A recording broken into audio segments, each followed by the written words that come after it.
Subscribe to our channel and press the bell icon to never miss any update from Rouse IAS Study Circle. Join the only official Telegram channel of Rouse IAS Study Circle to get the relevant materials and important updates. Hello and welcome to the Daily News Simplified, the what, why and how of the newspaper analysis from the Civil Services Examinations perspective. Today we are going to discuss the Hindu Delhi edition dated 29th January 2022. The topics to be discussed have been displayed on your screen and the timestamping of the same has been provided in the description box below. So our first topic is in relation to the NPAs, which stands for the non-performing assets. The banks have finalized the plans to transfer by the end of this fiscal year 15 non-performing assets, that is NPA accounts worth rupees 50,000 crore to the National Asset Reconstruction Company Limited, or more commonly known as the bad banks. So this topic is very important from the prelims as well as the mains perspective because this topic falls under General Studies paper 3 Economic Development and the micro sections of the Indian economy and issues relating to planning and mobilization of resources. Now under this topic, we will study the related basic concepts of the banks. What do we mean by the bank's assets, liabilities? What are non-performing assets? Substandard, doubtful and loss assets? What is special mention accounts, that is SMA 0, 1 and 2? What is PCR, that is provisioning coverage ratio? Then what do we exactly mean by twin balance sheet challenge? And in continuation with this, as we read in the context that there was a term bad bank or National Asset Reconstruction Company Limited, we will understand that how exactly the asset reconstruction company works and how the idea of bad banks will release the pressure on the commercial banks from the NPAs.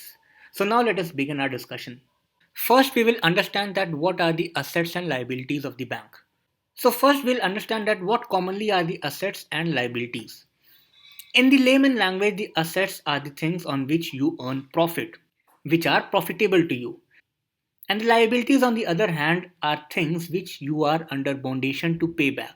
For example, if you take a loan from a bank, you have to return the principal amount plus the interest paid on that. Similarly, the banks also have their assets and liabilities. For example, if a bank is giving a loan to me, so obviously after a period of 10 years or say let's 20 years, I will pay back these banks the principal plus the interest on that principal. So this means that the loan which is today provided by the bank will give some profit to the banks after few years. This means that the loan is the asset of the bank. On the other hand, suppose I have deposited rupees 1 lakh with some bank and the bank has to pay rate of interest, let's say 3% to me per year. So now this will become the liability of that bank because the bank is under compulsion to pay back to me the 3% interest over the amount of rupees 1 lakh. So whatever money you have deposited in the bank and the bank has to provide interest on it, those becomes the liabilities of the bank. And whatever money the banks invest, maybe in terms of loan which is given to you or maybe in some stocks which the banks invest in some other companies, all those are assets because the banks will earn profit on them. Okay, so I hope that assets and liabilities of the banks is clear. Now the other thing is the liabilities are of two types. One is the demand liabilities and the other is the time liabilities. Now the demand liabilities are those liabilities of the bank which has to be repaid by the bank on the demand made by the customer. For example, if I have deposited this rupees 1 lakh, let's say in demand deposits or let's say in saving accounts or the current accounts. So I am free to withdraw this money as and when I want. That means on the demand made by me, the bank is under compulsion to pay that amount to me. For example, you go to the ATM, you insert your ATM card and you get the money. So that is the demand liabilities. But there are other types of liabilities which are known as time liabilities. For example, the fixed deposits or the recurring deposits. Because the fixed deposits are for some time. Let's say you have invested rupees 1 lakh in the fixed deposits for let's say 3 years. So now the banks are not under compulsion to pay back all your money before this time limit. Yes, they will pay back, but then they will deduct some penalty for it. So the basic difference is that these liabilities, for example, the current accounts, savings accounts, and demand deposits, they are repayable on the demand made by the customer. But these deposits, let's say fixed deposits and recurring deposits, are to be paid by the banks after the agreed time period. Clear? So now I hope that the assets, liabilities, and demand and time liabilities are considered to you.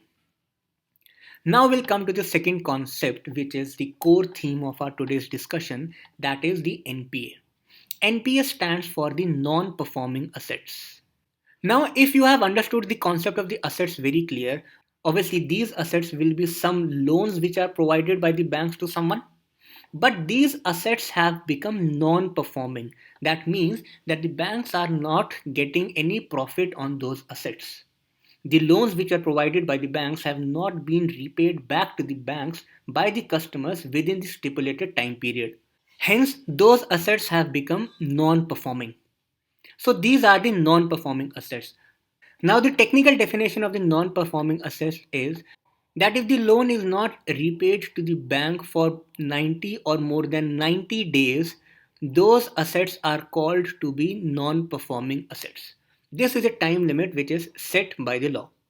So I am again repeating that if the loan is overdue for 90 or more than 90 days, those loans are considered to be non-performing assets. Clear? Now these NPAs are further of three types, which are substandard assets, doubtful assets, and the loss assets. Now, the substandard assets are those assets on which the loan, the principal amount or the interest, has not been paid or is overdue for the period of 90 days to 1 year. Doubtful assets are those NPAs whose time period has breached the limit of 1 year. And the loss assets are those assets which the banks have considered as the final loss to them but still has not been written off. Now, what do we mean by that it is not being written off? In the layman language, it means that those assets still find their place in the balance sheet of the bank.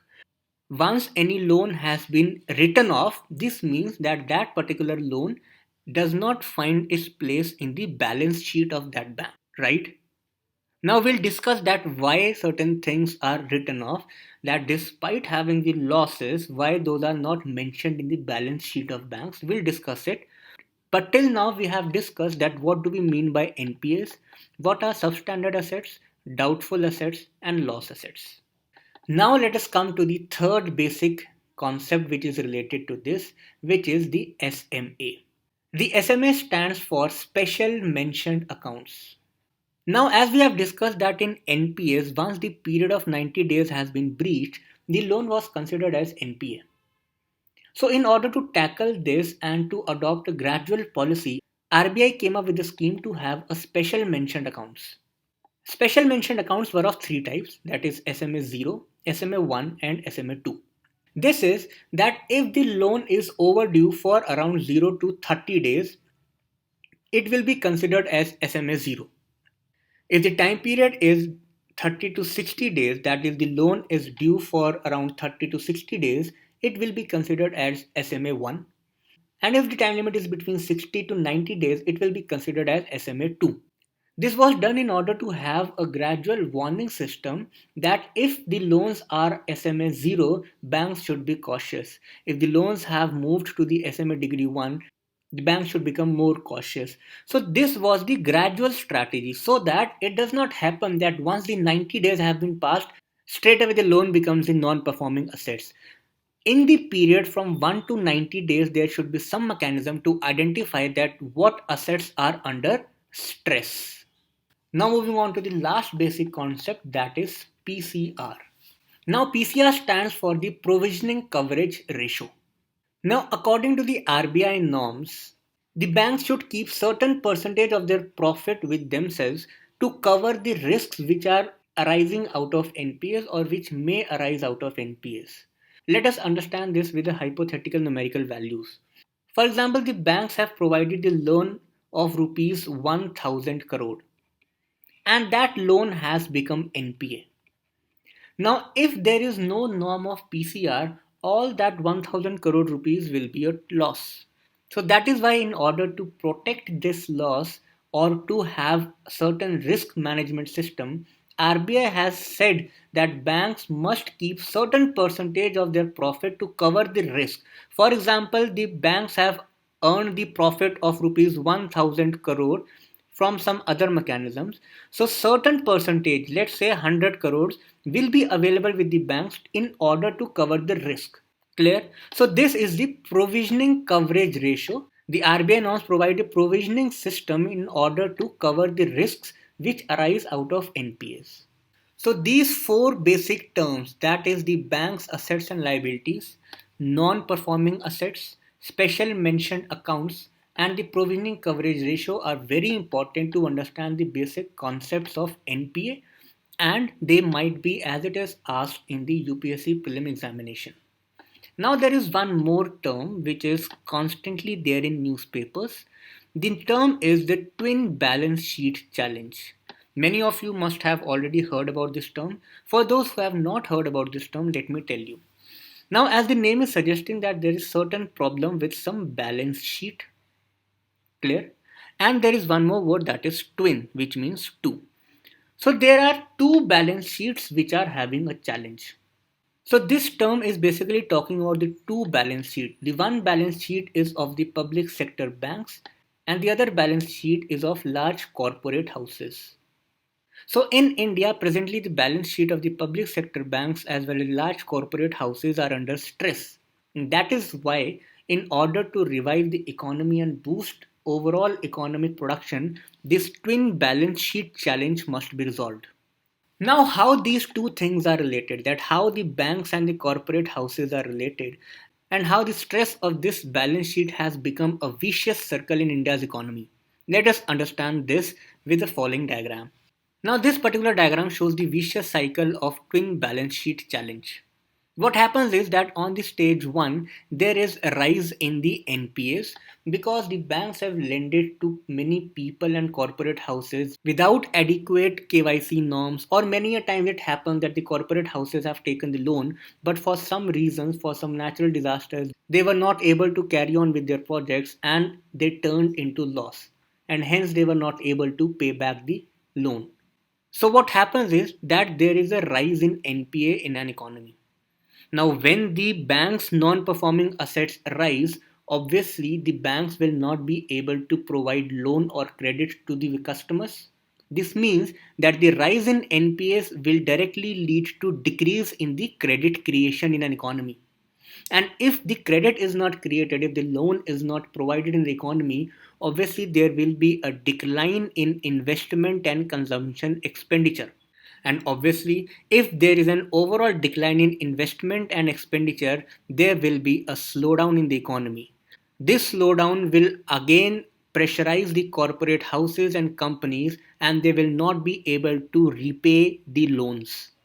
If the loans are not repaid, then again the NPAs will rise.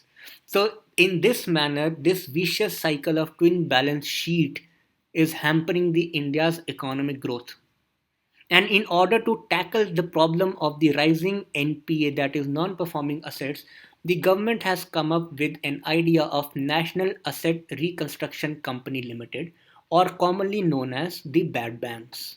Now, bad banks are the asset reconstruction companies. Now let us understand this with this diagram. Suppose this is a bank and the bank is facing the challenge of the higher NPAs, higher provisioning, poor credit creation and slowdown in economy. Now the banks were established to provide the loan in an economy and to boost the economic growth. But these banks are facing the higher NPA problems. So now the government has come up with this idea. There is an asset reconstruction company. So how the working will go? All the NPAs which this bank was having, those will be sold to the asset reconstruction company. Asset reconstruction company, in order to purchase these NPAs, will provide cash and security receipts. As per the present norms, 15% of the total value is provided in cash and the 75% of the total value is provided in security. This is as per the SARFAESI Act. Clear? Now, what is this asset reconstruction company? It is a specialized company having the field experts which will manage all these NPAs. They will be having the expertise to manage these NPAs and they can do this by various mechanisms. For example, they can restructure the loans or they can revive the companies which were facing the huge losses.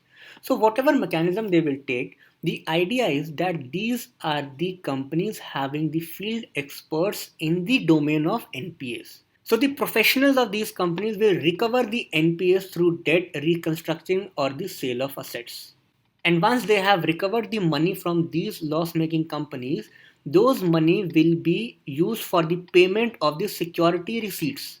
That means that this 75% which was given by the ARC to the banks in the form of security, now the money which they will get from this will be used for the payment of the security receipts after deducing the management fee.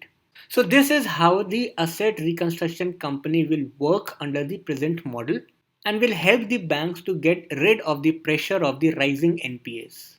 So this was a bit lengthy topic, but I hope that all the key facts and the concepts related to this topic is clear to you.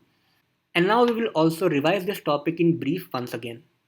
Now this topic was appeared on page number 12 and in the context of this topic we understood various basic concepts. The first concept we understood about the assets and the liabilities of any bank, and then we understood that liabilities are of two types, that is demand liabilities and time liabilities. Further, we came to the basic concept and the technical definition of the non-performing assets which is linked with the time period of 90 days. Then we understood the various NPAs, that is substandard assets, doubtful assets and loss assets.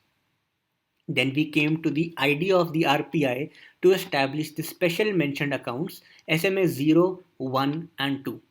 And in the last we understood the provisioning coverage ratio which is laid down as per the RBI norms in order to cover the risk which may arise out of NPAs.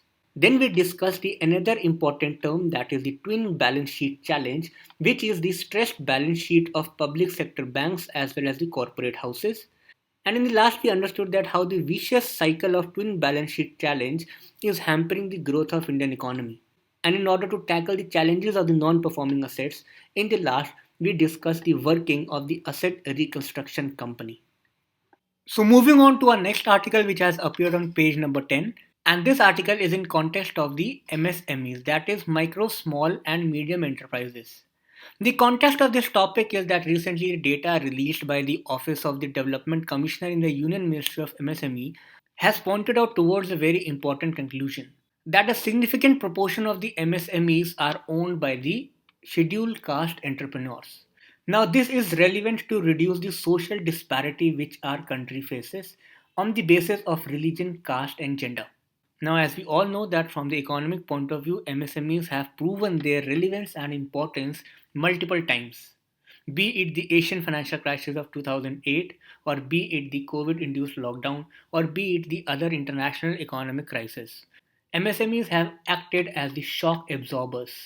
Therefore, the critical analysis of the MSMEs becomes very important from the UPSC mains perspective. If you go by the UPSC scheme of syllabus, this topic finds importance in the General Studies paper 3 in the section of economic development and the micro section of the issues relating to planning and mobilization of resources. So now first of all let us look at the MSMEs classification, that on what basis the micro, small and medium enterprises are differentiated. This chart shows the comparison of the definition of the MSMEs. This particular chart reflects the old classification of the MSME which was based on the investment, and it was different for the manufacturing enterprises and the service enterprises. Now this is the revised classification of the MSMEs which is based on twin criteria, that is investment as well as turnover. Moreover, the definition of the manufacturing enterprises and service enterprises have been aligned. So let us see that what are the investment and turnover limits which differentiate the micro, small and medium enterprises. Now in any enterprise, if the investment is less than rupees 1 crore and the turnover is less than rupees 5 crore, it will be termed as micro enterprises. In the small enterprises, the investment is ranged between the 1 crore and 10 crore, and the turnover is ranged between 5 crores to 50 crores. And finally, at the upper end, the medium enterprises have investments between 10 to 50 crore and the turnover between 50 to 250 crore. Now, if you go by the economic statistics, which shows the importance and relevance of the MSMEs, you should be aware that MSME contributes around 40% in the exports, 45% of the manufacturing output, and 28% of the manufacturing GDP.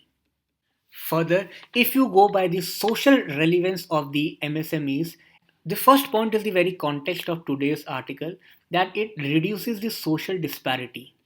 Further, as you all know that MSMEs are also present in the rural hinterlands and the tribal areas, thus they are very significant in reducing the regional disparity. And you will be surprised to know that many of the MSMEs which are specifically related to textile sectors employ a significant proportion of women, and thus it is one of the important tools for the women empowerment. Further, these MSMEs are more labor intensive, and thus it has huge potential to generate employment. And because of such socio-economic significance of MSMEs, there are various government schemes and incentives which are provided to MSMEs in terms of exempting the MSMEs from labor laws, providing the finance through priority sector lending targets, which are determined by RBI, public procurement policy, credit guarantee fund scheme, and GST composition scheme. So these incentives are given in order to strengthen the MSME sector and to expand and reap their true potential. It is expected that these incentives will make the MSMEs a giant enterprises, because these incentives will lead to optimum utilization of the land, labor and capital, which in turn will generate higher productivity. Further, as we have discussed, that because of the labor intensive nature of the MSMEs, it is expected that it will create the jobs and reap the demographic dividend of our country, and also side by side foster the spirit of entrepreneurship among our youth. But what have been observed is that despite so much effort taken by the government, our MSMEs are not becoming giants. They are remaining as dwarf firms having very low productivity and low employment creation. So this is one of the biggest challenge which the MSMEs are facing.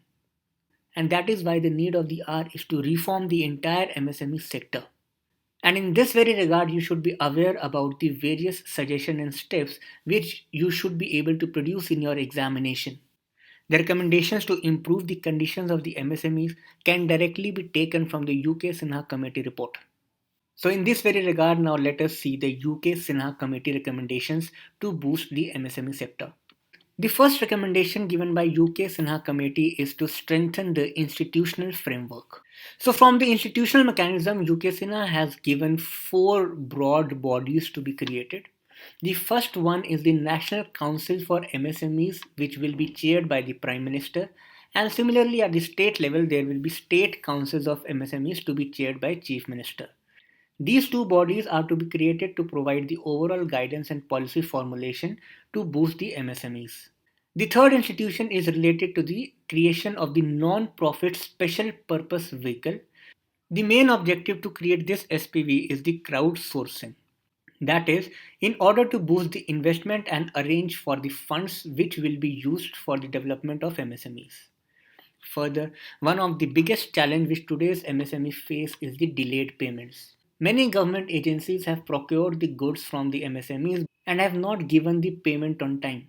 So in order to tackle the issue of delayed payments, the committee has recommended to establish a monitoring authority. Further, at the state and district level, it has recommended to increase the number of facilitation councils in order to ease and smoothen the working of the MSMEs. The second recommendation comes in the context of the GEM portal. The committee has recommended that the government must ensure that the public sector undertakings and other government agencies must procure the goods and services from the MSMEs and fulfill the mandated target of 25%. For this, the GEM portal was created in order to purchase or procure the goods directly from the MSMEs. This is a digitized platform and the payments are also provided through this platform. The target of 25% thus must be met. The third recommendation is to promote the ease of doing business for the MSME sectors. Now, presently, what is happening is that MSME are required to do multiple registration with various entities. For example, the Udyog Aadhaar portal, GSTN, National State Insurance Corporation, etc. So the committee has recommended that instead of doing the multiple registration, the MSMEs must be recognized by a PAN as a unique enterprise identifier UEI. This will be the single identity which will be given to the MSMEs, and this identity will be workable through all the portals on all the platforms and with all the institutions. This is done basically to enhance the efficient functioning and registration process of the MSMEs and to promote the ease of doing business. The fourth important recommendation is in the context of the capacity building. Because we know that our labor is very hard working, but what is lacking is the required skills and technical know how. So, in order to bridge this gap, the committee recommends that enterprise development centers must be created across the country, which will be used for handholding support for the budding entrepreneurs. The fifth recommendation is towards the clusterization approach. Now we all know the potential of the economies of scale concept.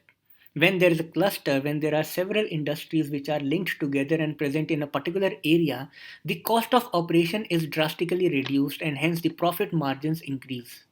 So that is why in order to tap the potential of the clusters, the committee recommends that MSMEs must also be developed in the cluster based model. For example, the leather based MSMEs in the city of Kanpur in Uttar Pradesh. And in the end, we all know that without finance, no industry can survive. That is why the committee has given elaborate recommendations to access the finance for MSMEs. The committee has supported the PSB loan in 5 minutes portal, which the name is suggesting is aimed at giving the faster and efficient loans to the MSMEs within 1 hour. Second, the committee has also asked government to improve and strengthen the priority sector lending targets for MSMEs. The committee has said that RBI should increase the limit for the non-collateralized loans to rupees 20 lakh from the existing limit of 10 lakh. Further, the Mudra scheme must also be leveraged to tap this potential. In order to tap the foreign market, MSME Export Promotion Council must be strengthened. And government should also take active efforts to provide the insurance coverage to the MSMEs. Further, the government sponsored fund, which will be the funds of funds, should be made to boost the investment in the MSME sector. So that is why in the mains examination, whenever you are asked to write the suggestions or recommendations to boost the MSME sectors, you can directly refer to the recommendations made by UK Sinha committee, which we have discussed in very detail in today's session. Moving on to our third topic, which has again appeared in today's newspaper at page number 12. Now, this topic is also important as far as the concept of the monetary policies of RBI is concerned. The topic is in the context that recently the Deputy Governor of the RBI, who is Michael Debabrata Patra, has said that RBI's accommodative approach has served the country well. Now, this key term is very important as you should be aware that what exactly do we mean by the accommodative approach. And in this very context, today we will discuss that what are the various monetary policy stances of the RBI. And we will not restrict our discussion only to the accommodative approach.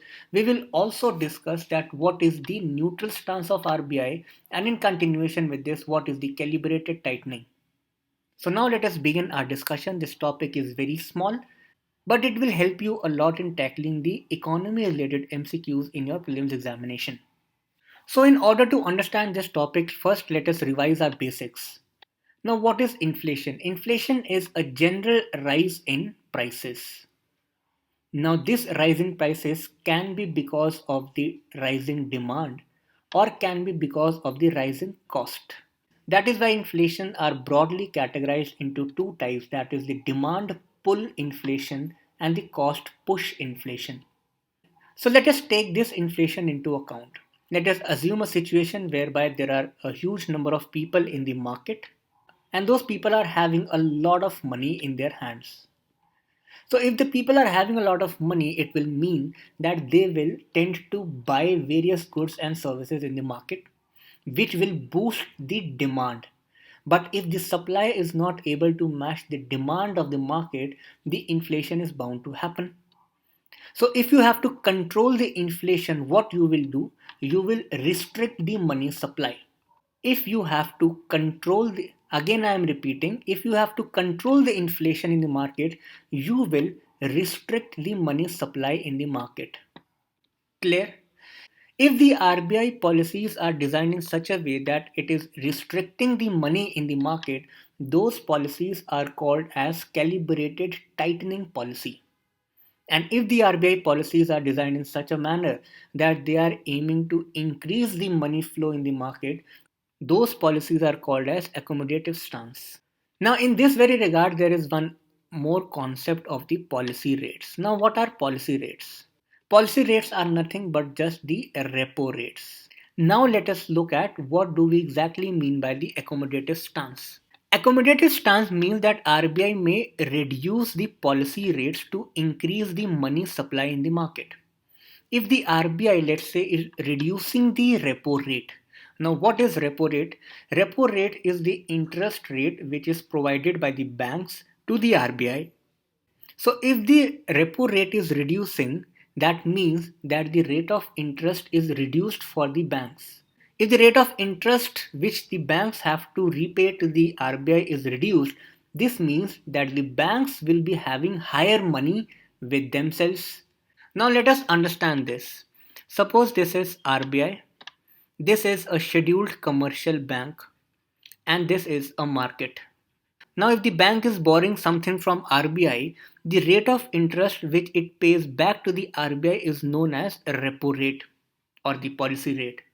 Now let us assume a situation that RBI has decreased the repo rate, which is the accommodative stance. If the RBI has reduced the repo rate, it means that the banks have to repay the amount on a lesser side, which means that the money with the bank will increase. Why? Because the rate of interest is reduced for the banks which is to be repaid to the RBI. For example, the bank had taken 100 rupees from the RBI at a rate of interest of 10%.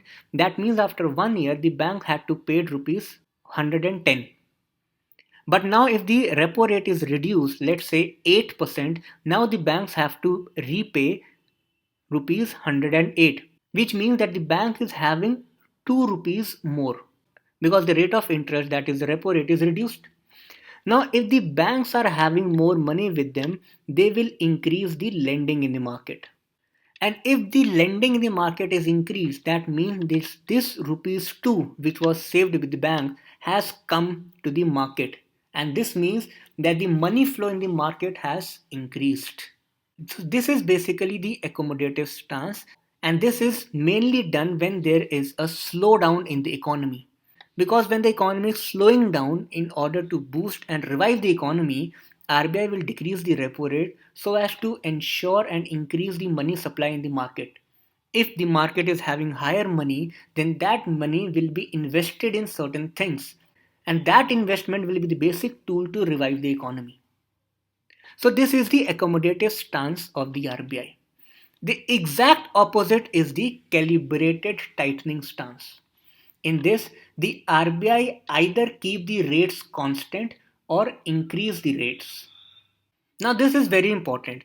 In the accommodative stance also, the RBI could keep the rate constant or it can decrease it. That is why the increase in the policy rates is ruled out. And here the decrease in the policy rates is ruled out. And as opposite of this situation, this policy is adopted when there are concerns of higher rate of inflation.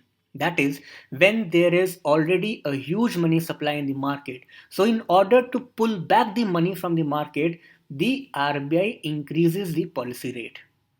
The question can also be asked in a sense that in order to tackle the inflation, RBI increases the policy rate. And in between lies the neutral stance of RBI. Under this stance, RBI have the flexibility to either increase or decrease the policy rate. This means that in this situation, neither the increase of policy rate is ruled out and nor the decrease in the policy rate is ruled out. The RBI takes into consideration various macroeconomic conditions and hence then it decides that whether the policy rates have to be increased or decreased. And this policy is mainly adopted when we have the stable rate of inflation.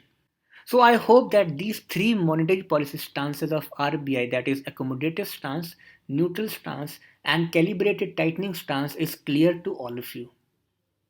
So our next topic is in the context of India-Pakistan relationship, and this topic is mainly relevant from the prelims point of view. One very important protocol finds its place.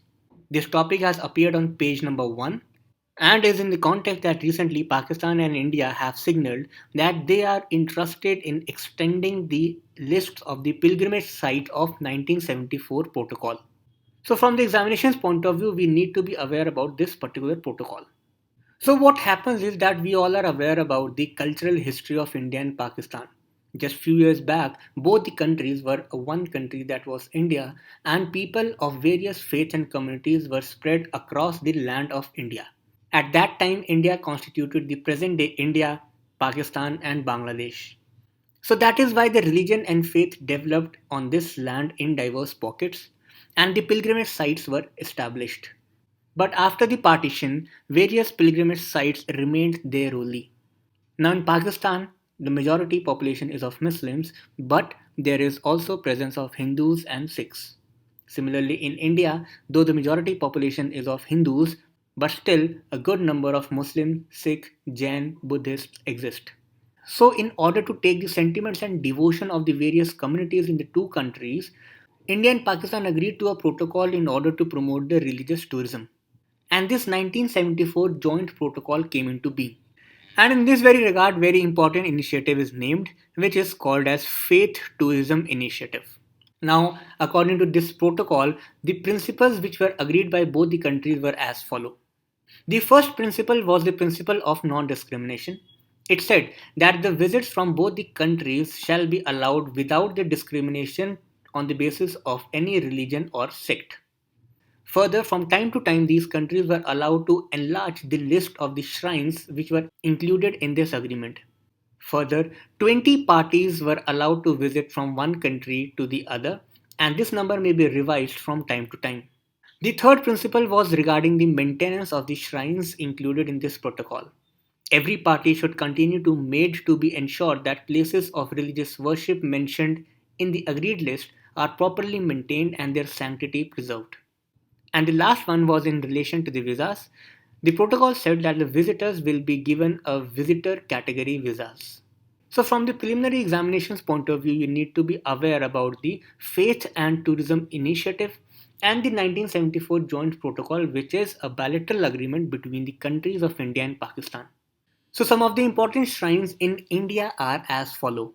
One is the Ajmer Sharif Dargah dedicated to Sufi Saint Moinuddin Chishti in Ajmer. This dargah is very famous and you all might be aware and most of you might have visited to this dargah as well. The second is Nizamuddin Dargah dedicated to Sufi Saint Nizamuddin Aulia in Delhi. Now the question from this can also be asked in the culture section in the match the column. For example, the name of the monuments are given in one list and the places of those monuments are given in the other list. So you have to find the correct pairs out of these. So in this way, from one topic, there are multiple questions which are solved. The third important place is the Dargah of Amir Khusro in Delhi. So this was a very short topic, and again from the examinations point of view, these monuments are important as well as the Faith and Tourism Initiative name is important. So now we will look at some of the reference articles which has appeared in today's newspaper and have already been covered in detail in the previous DNS. The one such article has appeared in today's newspaper at page number 6. This is the lead article in the context of the electoral bonds. The heading reads, "To the poll booth with no donor knowledge." Now, as the heading of this article is suggesting that there is something which the donor is not knowing about. This means that the article is about the lack of transparency in the context of electoral bonds. However, from the examination's point of view, the broader topic is the funding of elections. So the topic electoral bonds has been already covered in the previous DNS dated 16th June 2021 by Baswa sir. In that topic, the Baswa sir has given an elaborate background of the lack of transparency in India's funding of elections and what has second ARC suggested about this lack of transparency in electoral funding. Further, according to Association of Democratic Reforms, 70% of the incomes to the parties come from the unaccounted sources. In this backdrop, the government had come up with the electoral bonds in order to increase the transparency and accountability of the electoral funding. However, several experts have opined that this scheme of electoral bonds also goes against the very spirit of democracy because it does not reduce its transparency on one hand, and on the other hand, it further increases the opaqueness. In this very regard, Baswasar has critically analyzed the electoral bonds, has given its benefits and the associated concerns and challenges. So that is why I request you to go back to the DNS of 16th June 2021 in order to holistically understand the topic of the electoral bonds. Similarly, this very article has also appeared on page number 6. The topic reads The Graft Talk and the Top Court's Inexplicable Silence. Now, the context of this very article is the remarks given by the ex Chief Justice of India, Mr. Gogoi, whose remarks have pointed towards the corruption in the highest judiciary, that is, Supreme Court. In this very regard, you need to be aware about the challenges of the judiciary in India, and more particularly, you need to be aware about the judicial accountability system. Because in the mail, there can be a direct question on the judicial accountability, the concerns associated, and the reforms which are needed. So, the topic of judicial accountability has already been covered by me in the DNS of 13 December 2021, whereby we already discussed that should judiciary be considered as a different pedestal, and is there a difference of judiciary from the executive and legislature as far as the accountability is concerned. We discussed this topic starting from the evolution of the constitution and then arguing the case for judiciary that yes, it should be accountable but in a different manner as compared to legislature and executive because the responsibility of judiciary is no less than legislature. We know that if legislature is responsible for making the laws and executive is responsible for implementing the laws, the constitutional validity of those laws depend upon the judiciary. Further, the judiciary is the safeguard of Indian citizens' fundamental rights. And that is why the institution having so much of responsibility must also be accountable. If the remarks of the ex-Chief Justice of India points towards potential corruption in the judiciary, this matter is of high relevance. And that is why it also becomes important for the UPSC examination. So that is why I request you to go back to the DNS of 13th December 2021 in order to completely understand all the dimensions associated with the judicial accountability. So now is the time for the question of the day. The question asked in yesterday's DNS was, recognition of the prior learning scheme is sometimes mentioned in the news with reference to. There were four options given, and the option A, that is certifying the skills acquired by the construction workers through traditional channels, is the correct answer. The question from the today's DNS is, the faith tourism initiative seen recently in news is a bilateral initiative of India with which of the following countries? The options are Pakistan, Nepal, Cambodia or Sri Lanka. So that's all for today. All the best. Study hard.